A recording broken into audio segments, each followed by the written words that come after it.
As soon as I knew Barca was a serious option, there was never any question. I always wanted Barca. Barca, like I said then, is the biggest club on the planet. So what Anthony Gordon is doing shouldn't be possible.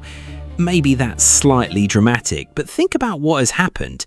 He leaves the Premier League, moves to one of the most demanding clubs in world football, joins an attack already filled with elite players. Then on his first La Liga appearance, he comes off the bench and produces 2 assists within 4 minutes as Barcelona win 5-0. Here's Gordon. Raphinha, yeah, that's another one. 2 for him on the night. The impressive part isn't simply the numbers, it's how quickly his strengths already appear compatible with Hansi Flick's football. The direct running, the aggression, the pressing, the willingness to attack space. Barcelona haven't signed another version of Lamine Yamal. They haven't signed another Raphinha.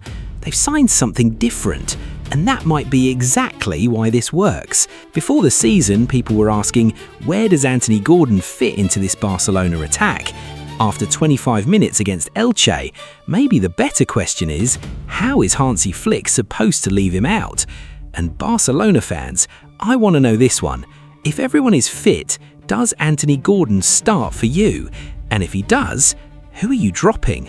Gordon spent years in the Premier League. We already knew about the pace, aggression, pressing, and direct running.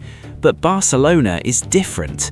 Different league, different expectations, different football, and a completely different challenge when you're competing for attacking minutes with players like Raphinha and Lamine Yamal. Yet Gordon has arrived and immediately looks like he belongs. So how?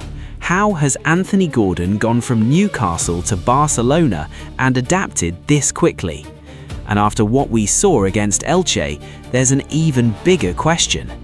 What happens when Flick really figures out how to use him?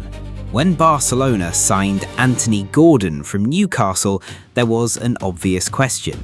Why him? Gordon had developed into an extremely dangerous Premier League attacker. He played Champions League football, become an England international, and established himself at Newcastle. He was hardly an unknown. But when people imagine a Barcelona winger, Gordon isn't necessarily the first profile that comes to mind. Barcelona have historically been associated with wingers comfortable slowing the game down, combining in tight spaces and dominating possession. Gordon's reputation was different, direct, explosive, aggressive. Give him space and his first instinct is often to attack it. He presses, he runs behind defenders, he turns comfortable situations into races. And perhaps that's exactly what Barcelona wanted. The deal wasn't cheap either. Gordon joined from Newcastle for €70 million plus €10 million in potential variables, signing a 5-year contract. This wasn't Barcelona taking a small gamble. They were making a serious investment in a player who had just finished the previous campaign as Newcastle's top scorer across all competitions with 17 goals, including 10 in the Champions League. Let's be careful here. 2 assists against Elche do not prove Anthony Gordon is going to become a Barcelona superstar. 1 appearance never tells you that. But sometimes 1 appearance can show you why a transfer was made, and Gordon's debut did exactly that.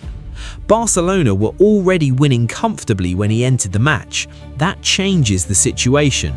Elche were tired, spaces were appearing, Barcelona were in control. Those are almost perfect conditions for a fast winger coming from the bench, but Gordon still had to exploit them, and he did. For Raphinha's second goal, Gordon attacked the space before delivering the final ball. Minutes later, he was involved again, creating the opportunity for Fermin Lopez.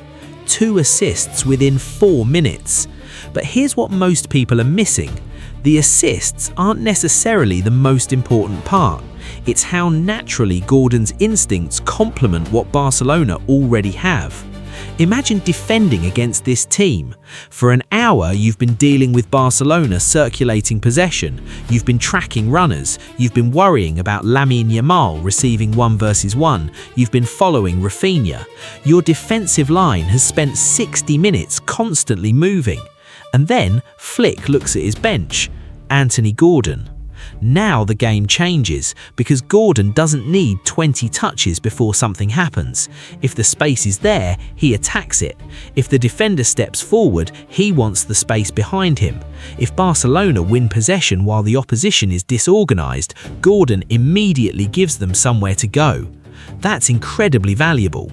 Barcelona already have players capable of manipulating defenders with the ball. Gordon can punish what happens after those defenders have been manipulated. That's the difference. Look at Barcelona's attacking options.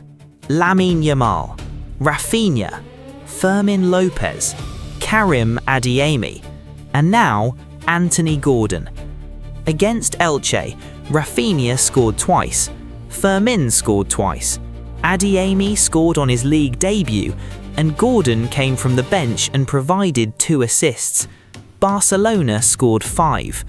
That's ridiculous attacking competition. And Gordon hasn't moved to Spain to simply become another name on a squad list. This is a player Barcelona invested heavily in. So where does he play? His most natural role has generally been from the left.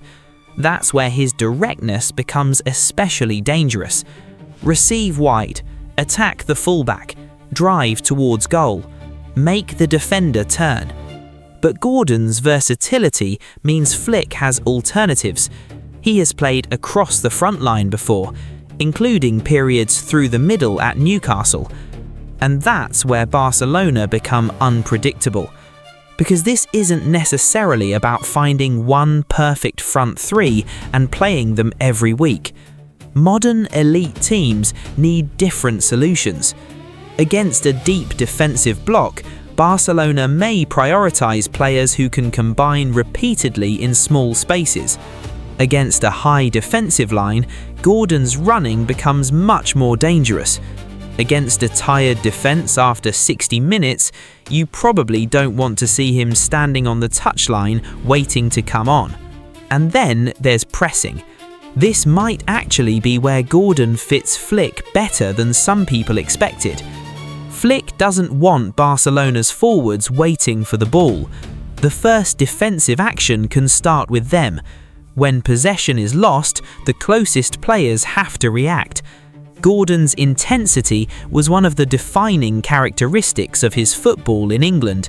So Barcelona haven't simply added another winger who wants possession, they've added someone who can help them recover it. And if that part of his game translates consistently, Flick gains another tactical weapon. So I'll ask the harder question. If Barcelona had a Champions League final tomorrow, who would your front three be? Because after what Gordon has already shown, that decision isn't as simple as it looked a few months ago.